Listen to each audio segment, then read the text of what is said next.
बिहार में चुनाव से पहले नीतीश मंत्रिमंडल विस्तार हुआ। इस कैबिनेट विस्तार में बीजेपी कोटे के 7 मंत्रियों को शपथ दिलाई गई है। इसके साथ ही बिहार में बीजेपी ने एक बार फिर जातीय समीकरण को साध लिया है, ऐसा माना जा रहा है। जिन 7 मंत्रियों को शपथ दिलाई गई है उनमें राजपूत, भूमिहार, केवट, कुर्मी, कुशवाहा, तैलिक और एक मारवाड़ी समाज से। ये सप्तरथी जो लिखा हुआ है मेरे पीछे, उसके मायने यही हैं।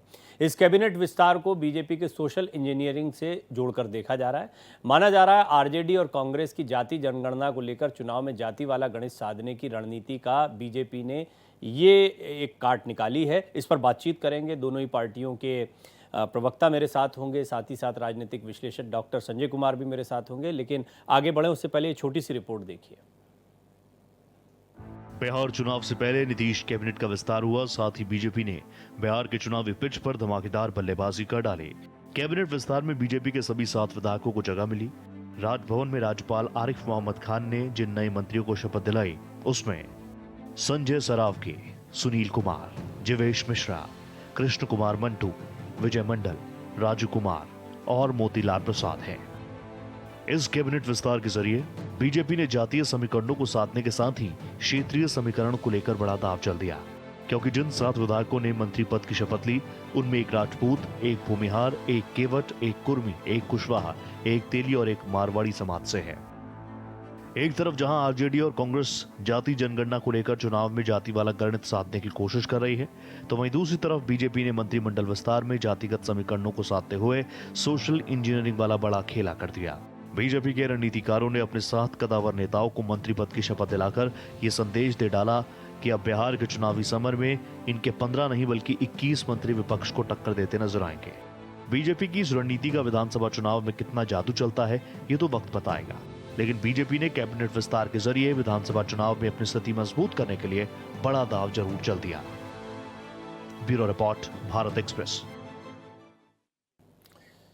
तो आइए इस पर बातचीत करते हैं। डॉक्टर सोहेली मेहता, प्रवक्ता भारतीय जनता पार्टी बिहार, मेरे साथ मौजूद हैं। डॉक्टर संजय कुमार एक बार फिर मेरे साथ जुड़ रहे हैं। आज उनसे दिन में भी काफ़ी बातचीत की थी इस शपथ ग्रहण समारोह के दौरान। मैं सोहेली जी आपका स्वागत करता हूं। और पहले मैं आपसे ये एक बात ज़रूर जानना चाहूँगा कि आज के मंत्रिमंडल विस्तार का मकसद क्या रहा। हमने तो बहुत सारी चीज़ों को एनालाइज किया, राजनीतिक विश्लेषक बहुत सारी बातें रखते हैं। भारतीय जनता पार्टी के दृष्टिकोण से बताइए इसका महत्व क्या था। इसका महत्व बिल्कुल मंत्रिमंडल का महत्व होता है और मंत्रिमंडल में मंत्रियों की संख्या कम थी। इस बीच हमारे पार्टी के संगठन में जो इधर उधर हुआ उसके कारण भी मंत्रियों की संख्या कम थी, तो फिर नए मंत्री का शपथ ग्रहण कराया गया। इसमें कोई इफ बट की बात नहीं है और कहीं किसी तरह का इसमें कंट्रोवर्सी भी नहीं है। जो एक लोकतांत्रिक व्यवस्था में जो हमारी विधायिका में है उस काम को किया गया है, उस प्रक्रिया को की गई है। नहीं, चुनावी वर्ष में ये किया जाता है। चुनाव सामने, एक तरफ चुनाव की तैयारी चल रही, दूसरी तरफ मंत्रिमंडल विस्तार हो रहा है, तो इसको चुनाव से तो लिहाजा जोड़कर देखा ही जाएगा। नहीं, देखिए, चुनाव से जोड़कर बहुत देखने की इसको जरूरत नहीं है, क्योंकि भारतीय जनता पार्टी और जो हमारा एनडीए गठबंधन है उसके नेतृत्व में बिहार का जो विकास हो रहा है, कोई भी क्षेत्र बचा नहीं हुआ था। लेकिन ठीक है, मंत्रियों की संख्या कम थी और खासकर हमारी पार्टी में जो कोटा था वो पूरा नहीं था, उसी को पूरा किया गया। चुनावी वर्ष है तो चुनावी वर्ष तो 2024 भी था, लोकसभा का चुनाव होना था, तो चुनावी वर्ष तो हमेशा होता है, इसलिए ये कोई बहुत नई बात नहीं है। ये होता चला आया है, पहले भी होता था, आज भी हो रहा है। ठीक है। इसलिए ये बहुत विशेष उस तरह का कुछ चीज नहीं हुआ, आश्चर्यजनक चीज कि चुनावी वर्ष है तो मंत्रिमंडल का विस्तार क्यों हुआ। आपने एक सामान्य प्रक्रिया और लोकतंत्र के लिहाज से वहां जगह भी खाली थी, कोटा भी बाकी था, ये पेंडिंग पड़ा हुआ था, इसलिए किया गया। ये आपने इस बात का जवाब दिया। डॉक्टर संजय, सप्तरथी हम इनको लिख रहे हैं, क्या ये अलग अलग 7 मंत्रियों के जरिए अलग अलग जातीय समीकरणों को साधने का प्रयास है? आपका आकलन क्या है? और आपने बीजेपी प्रवक्ता डॉक्टर सोहेली को भी अभी सुना है। नहीं, बिल्कुल जातीय समीकरण से इतर तो बिहार की राजनीति की बात ही नहीं हो सकती। और ठीक है, मैं मानता हूं कि सधना भी चाहिए। अगर वो रिप्रेजेंट करते हैं और उस रिप्रेजेंट करने से वो जातियां खुश होती हैं या उनको लगता है कि नहीं हमारे रिप्रेजेंटेटिव भी मंत्रिमंडल में हैं, तो ये प्रयोग बिहार में बहुत पहले से होते रहा है और बीजेपी भी उसी प्रयोग में एक अगला कदम बढ़ाई है। इसलिए आपका जो सप्तरथी है, मैं सहमत हूँ। अब देखिए ना, इसमें हर जाति को साधने, इवन भूमिहार जाति, राजपूत जाति, जो लवकुश समाज जिसको कहते हैं, वो समाज से साधने की कोशिश की गई है कि कृष्ण कुमार जो हैं वो लौ हैं और ये जो सुनील कुशवाहा हैं वो कुश हैं। केवट समाज से वो साधने की कोशिश किए हैं। तो मैं मानता हूं कि हर समाज से ये साधने की कोशिश किए हैं कि जिससे कि किसी समाज को ये ना हो कि हमारा रिप्रेजेंटेशन नहीं। ठीक है, इसमें से जो 6 हैं वो शायद पहली बार मंत्रिमंडल में उनको जगह मिल रही है, तो उसमें जातीय समीकरण का ध्यान नहीं रखा गया है। मैं इससे सहमत नहीं हूँ। हाँ ठीक है, ये तो मुख्यमंत्री जी का प्रोगेटिव है, पार्टी का प्रोगेटिव है कि जो एक उनको लिस्ट दिया गया होगा कि इन लोगों को शपथ दिलाई जाए, उन लोगों को शपथ दिलाई गई। दूसरी बात, क्षेत्रीय संतुलन को भी साधा गया। अगर बिहार के ज्योग्राफी को अगर आप समझेंगे तो सीमांचल में अररिया को भी देखा गया, वैश्य समाज से 2-2 लोगों को मौका दिया गया, वो दरभंगा और सीतामढ़ी के इलाके से 2 लोग आए, वो चाहे मोतीलाल। अच्छा डॉक्टर संजय, मैं यहाँ पे आपको रोक रहा हूँ क्योंकि मुझे पता है आपका समय थोड़ा सीमित है, तो मैं जरा 2-3 ऐसी बातें, इस पर तो हम आगे डिटेल में, क्योंकि ये एनालिसिस का ऐसा विषय है जिसको बड़ा विस्तार से आगे भी कई दिनों तक समझना। अब तो बिहार चुनाव है तो समझते रहेंगे, लेकिन मुझे ये बताएं कि नीतीश कुमार की भूमिका, आपसे दिन में भी बात हो रही थी, बात अधूरी छूट गई थी, फिर वो ठाकुर साहब से मेरी बात होती रही, तो उनका तो कुल मिलाकर ये मानना था कि नीतीश कुमार जो है वो धीरे धीरे अब उनकी राजनीति जो है वो एक तरह से रिटायरमेंट की तरफ अग्रसर हो रही है, चाहे वो उम्र कह लीजिए, स्वास्थ्य कह लीजिए, बेटे को आगे बढ़ाना कह लीजिए। और भारतीय जनता पार्टी भी इस बात को बहुत स्पष्टता जानती है कि अब चेहरा ठीक है, अभी नीतीश कुमार है, लेकिन धीरे धीरे महाराष्ट्र मॉडल पर जाना है कि नेतृत्व में भले ही एकनाथ शिंदे के लड़ो, लेकिन फिर चेहरा अपना हो। देखिए, 2 चीजों को समझना हो। भारतीय जनता पार्टी जो भी प्रयोग कर ले, 15-16% वोट नीतीश कुमार जी के साथ आज भी, और ईबीसी जिसका कि सोशियो इकोनॉमिक सर्वे में एक आंकड़ा आया है, वो 36-37% के बारे में कहा जाता है कि नीतीश कुमार जी का सीधे सीधे प्रभाव। महिला वोटरों पर कहा जाता है कि नीतीश कुमार जी का सीधे सीधे प्रभाव है। जब कतारों में महिलाएं खड़ी होती है तो मान लिया जाता है कि नीतीश कुमार जी की ये ताकत है जो दिख रही है। बीजेपी और नरेंद्र मोदी की जो बॉन्डिंग दिखी भागलपुर, इतनी आसानी से एकनाथ शिंदे बना दिए जाएंगे नीतीश कुमार और बीजेपी सत्ता पर काबिज हो जाएगी बिहार में। और यहाँ का जो सामाजिक ताना बाना है, सामाजिक सोशल इंजीनियरिंग है, उसको बिल्कुल नीतीश कुमार जी अपने को साबित नहीं कर पाएंगे, किनारे हो जाएंगे। मुझे मैं इसको ऐसे समझूं, बेसिकली मतलब आपने कहा एकनाथ शिंदे तो नहीं, लेकिन अगर ऐसे समीकरण बन जाए कि बीजेपी या तो पूर्ण बहुमत के बहुत करीब आ जाए या उसके जो सहयोगी दल हैं, चाहे वो Chirag Paswan, Manjhi, other than JDU, तब भी क्या आपको लगता है नीतीश कुमार की वही स्थिति रहेगी, या फिर आपको लगता है कि बेशक बीजेपी चाहे जितनी बड़ी ताकत में आ जाए, नीतीश कुमार का ही चेहरा रहेगा उनके लिए? नहीं नहीं नहीं, ऐसा कुछ नहीं है कि बीजेपी कोई आदर्श और बिल्कुल एथिक्स पर राजनीति है, वो उससे मैं सहमत नहीं हूँ। बीजेपी तो बिल्कुल इस दाव में रहती है। यही जेडीयू के एमएलए को तोड़ ली थी बीजेपी अरुणाचल प्रदेश में, और पूरी पार्टी को ही अपनी पार्टी में समाहित कर ली थी। बीजेपी को जरा मौका मिलेगा, नीतीश कुमार जी की पार्टी को कई खंडों में बांटने में 1 मिनट देर नहीं करेगी। लेकिन कल जो निशांत जी का बयान था, जो नीतीश कुमार के बेटे हैं, वो दबाव की राजनीति शुरू हो गई बिहार में। उन्होंने कहा कि एनडीए पहले तय करे कि क्या 2025 के परिणाम के बाद भी नीतीश कुमार मुख्यमंत्री होंगे। तो बीजेपी के सामने तो पहला जो स्केप कर रही थी बीजेपी, जो कभी पार्लियामेंट्री बोर्ड तय करेगी, लाडले मुख्यमंत्री तक तो प्रधानमंत्री कहते हैं, उससे आगे नहीं बढ़ पा रहे थे।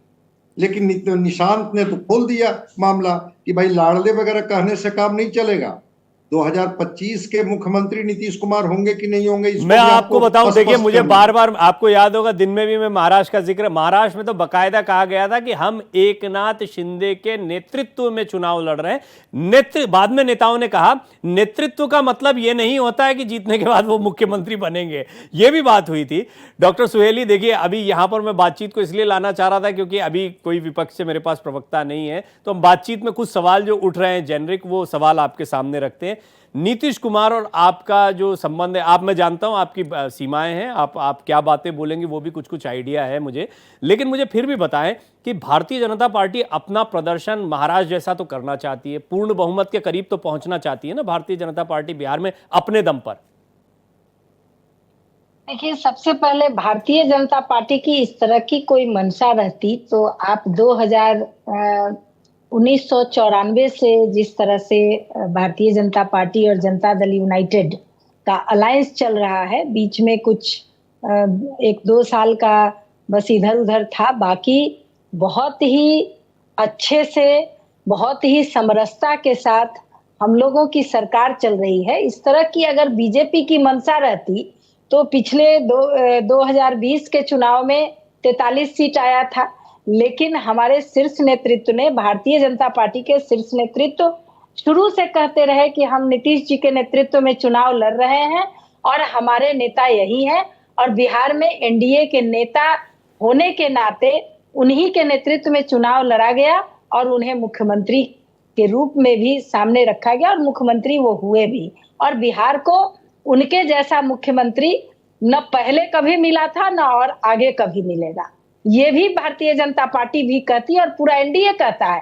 क्योंकि जिस तरह से पूरा एनडीए मिलकर भारतीय जनता पार्टी या और जो 4 पार्टियां हैं, जनता दल यूनाइटेड के अलावा और जो 3 पार्टियां हैं, सभी ने मिलकर जिस तरह से बिहार का विकास किया है, भारतीय जनता पार्टी सिर्फ पार्टी पर नहीं, हाँ ये बात अलग है कि कोई भी पार्टी अपनी पार्टी की मजबूती निश्चित रूप से चाहता है।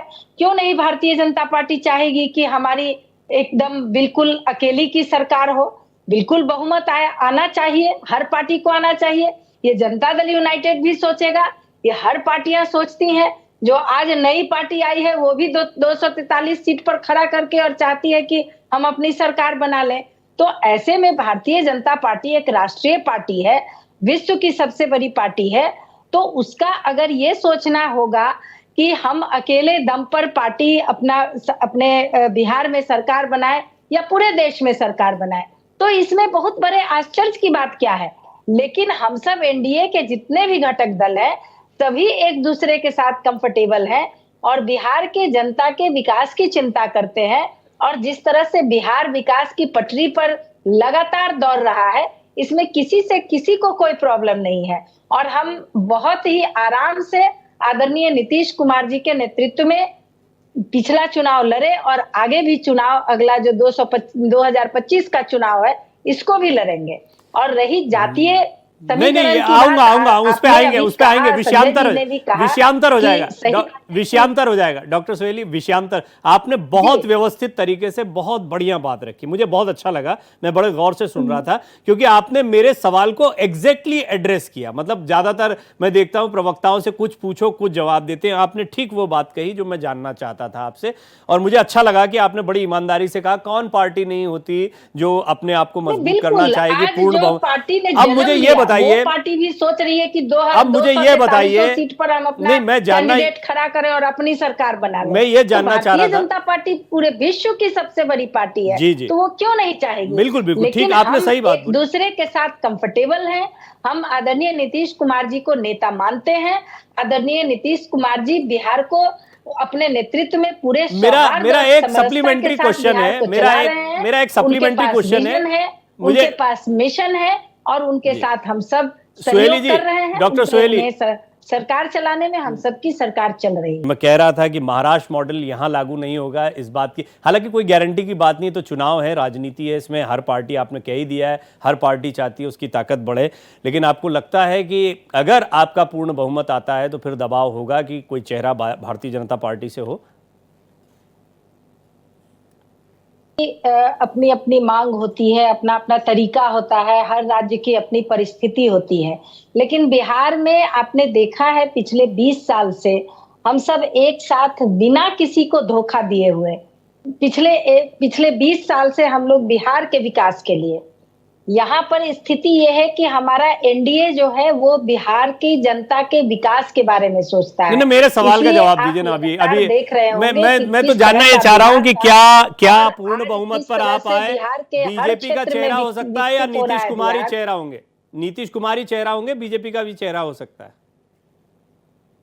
नहीं नहीं, निश्चित रूप से हमारे तो शीर्ष नेतृत्व ने अनाउंस भी कर दिया है कि नीतीश जी के नेतृत्व में हमारा एनडीए वो तो चुनाव एकनाथ लड़ेगा। शिंदे के लिए भी इसमें बोला तो था। कहीं संशय ही नहीं है। वो तो एकनाथ शिंदे के लिए भी बोला था, उनके नेतृत्व में चुनाव लड़ना और बाद में मुख्यमंत्री नहीं तो बनना। बिहार में तो आपने लगातार देखा है, ऐसा कोई नया तो एक्सपेरिमेंट करना ठीक है, नहीं मैं है। जानता हूं, मैंने पहले ही कहा था आपकी बाध्यताएं होंगी, आप इस पर बहुत ज्यादा जवाब नहीं दे पाएंगी, लेकिन अब नहीं, बिहार के मामले में हमारे विचार मिलते हैं। मैं बिहार समझ गया आपकी विकसित बात। हो, जयंत जी भी बिहार जुड़ की गए हैं, अब जनता देखिए वो चर्चा के अंत में विकास जुड़े हैं, करे। लेकिन मैं चाहूंगा कि कुछ थोड़ा आरजेडी का पक्ष भी यहाँ पर आए। जयंत जी, मुझे ये बताइए, जी सप्तरथी जिनको लिखा गया है, ये 7 ऐसे चेहरे जो आप जातीय गणना, जातीय समीकरण की बात करते हैं, उसको भारतीय जनता पार्टी ने साधने का प्रयास किया है। कई राजनीतिक विश्लेषकों का मानना है कि ये दांव उनका जो है, आप लोगों का जो जातीय समीकरण का दांव होता है उस पर भारी पड़ सकता है। नहीं नहीं, हमारी पार्टी समाजवादी आंदोलन की कोख से निकली हुई पार्टी है और हम लोग इसी मूल्य में को जीते हैं कि सभी लोगों को नेतृत्व करने का अवसर मिले और समाज को बनाने में सबका योगदान हो। यही वजह है कि हमारी पार्टी ने अपने सांगठनिक चुनावों में भी, जो कि भारत का पहला दल है, दलितों आदिवासियों को 17% आरक्षण और अति पिछड़ों को 28% आरक्षण दिया, ताकि प्रखंड से लेकर जिला स्तर और प्रदेश से लेकर राष्ट्रीय स्तर तक उन वर्गों की नुमाइंदगी भी हो और नेतृत्व भी उभरे। और इसलिए लालू प्रसाद जी के काम करने के तौर तरीकों को आप देखेंगे उनके पहले कार्यकाल से, तो हमेशा अगर अग्रे समाज के 28 एमएलए जीत कर आए थे तो उनमें 18 को मंत्री बनाया उन्होंने। 90 से 95 के बीच की मैं बात कर रहा हूँ। 22 दलित जीत कर आए, 11 को बनाया। 63 अति पिछड़े समाज के जीत के आए, 31 को मंत्री बनाया। 2 आदिवासी जीत के आए, दोनों को बनाया। 12 मुसलमान जीत के आए, उनमें 8 को मंत्री बनाया। और 1995 में तो 19 कुशवाहा बिरादरी के लोगों को टिकट दिया, 17 जीत के आए, 15 को मंत्री बनाया। और पिछले चुनाव में 2020 में की बात मैं कह रहा हूं, जनता दल यूनाइटेड ने 18 टिकट अति पिछड़े को दिया, हमने 24 टिकट दिया। ठीक बात है कि अपेक्षा के अनुकूल हमारे परिणाम नहीं आए, लेकिन उस ट्रेंड को हम जारी रखेंगे। 7 टिकट तो महागठबंधन ने लोकसभा चुनाव में कुशवाहा बिरादरी को दिया, 3 तो अकेले राष्ट्रीय जनता दल ने दिए और 22 में हमने 6 महिला उम्मीदवार को उतारा। 2015 में भी 10 महिलाओं को टिकट दिया विधानसभा चुनाव में, 10 में 10 ने जीत दर्ज की। 20 में हमने टिकट की संख्या बढ़ाई, लेकिन मैं आपकी स्ट्रैटेजी ट्रेंड को हम जारी रखेंगे। और तेजस्वी जी का यही स्पष्ट है। आज जो ये 7 चेहरे आए हैं, इस पर मैं चाहूंगा थोड़ा टिप्पणी करें आप। मैं कह रहा हूं कि ये तो मुख्यमंत्री जी का विशेषाधिकार है और ये एक रूटीन एक्सरसाइज है। मंत्रिमंडल में फेरबदल होते रहते हैं, लेकिन हम लोगों के नेता को भी जब जब काम करने का मौका मिला, चाहे लालू प्रसाद जी हो, राबड़ी देवी जी हो, या बतौर उप मुख्यमंत्री 3 वर्षों तक तेजस्वी जी का कार्यकाल रहा, हम लोगों ने भी इस बात का ख्याल रखा कि हमारी पार्टी के जिन लोगों को मंत्री बनना है उसमें एक रिफ्लेक्शन हो सोशल प्रोफाइल का। इसलिए आप देखते होंगे कि डोम समाज से आने वाले भोलाराम तूफानी अगर मंत्री बनते थे तो रविदास समाज से आने वाले रमई राम भी, और पिछली 2 सरकारों में अनीता चौधरी जो नोनिया समाज से थी, पिछड़े समाज से, उनको मंत्री बनाया। मैं जानता हूं, देखिए जितना मैं बिहार की सियासत को समझता हूं कि यहाँ पर जातीय समीकरण बड़े अहम होते हैं, किसी अन्य राज्य की राजनीति से बड़े अलग होते हैं। मुझे जैन जी ये भी एक थोड़ा सा बताएं, लेकिन फटाफट, क्योंकि मैं क्रिस्प कमेंट डॉक्टर सुहेली का भी चाहूंगा। एक मुझे थोड़ा सा बताएं कि अभी यहाँ पर बात हो रही है समग्र समाज को जोड़ने की, हिंदू समाज को। मैंने देखा 2-3 पॉइंट जो प्रधानमंत्री मोदी के भागलपुर रोड शो के दौरान और उनका जो भाषण था किसान सम्मान निधि, एक तो उन्होंने भ्रष्टाचार के मुद्दे को, जैसे दिल्ली में उठाया गया अरविंद केजरीवाल के खिलाफ, एक बार फिर हम देख रहे हैं लालू प्रसाद जी के खिलाफ या उनके परिवार के खिलाफ या आपकी पूरी पार्टी के खिलाफ इस मुद्दे को उठाया जा रहा है। और दूसरा हम देख रहे हैं कि सनातन की एक जागृति, जिसको लेकर भारतीय जनता पार्टी ने खासतौर पर महाराष्ट्र में चुनाव लड़ा, वो एक बार फिर यहां पर देखने को मिल रहा है। 2 बड़े स्ट्रांग होल्ड हैं, या 2 चीजें ऐसी जो आपके खिलाफ जाती हैं? जैन जी। नहीं नहीं, हमारा ये सनातन और हिंदू ये कोई आज की बात थोड़े है। क्या हिंदू धर्म की उन्नति, हिंदू धर्म की समृद्धि या हिंदू धर्म मानवीयता के मामले में दुनिया भर में और एक स्वीकार्यता और प्रतिष्ठा पाए, ये क्या तब तक संभव है जब तक कि इसी परिवार का एक अंग विकल रहे और दूसरा अंग बहुत ज्यादा मजबूत हो जाए।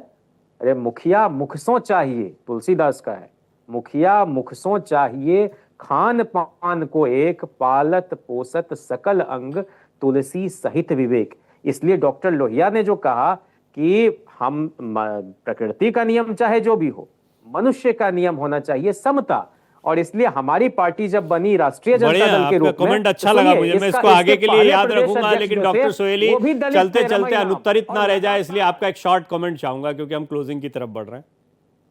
बिल्कुल, देखिए हमारा अलायंस और हमारी पार्टी सिर्फ सीधे सबके साथ की बात नहीं कहती है और सबको लेकर चलने की बात नहीं कहती है। सबको लेकर चलने की तो बात कहती ही है, लेकिन सबके विकास की भी बात कहती है, सबका विश्वास हासिल करने की बात कहती है।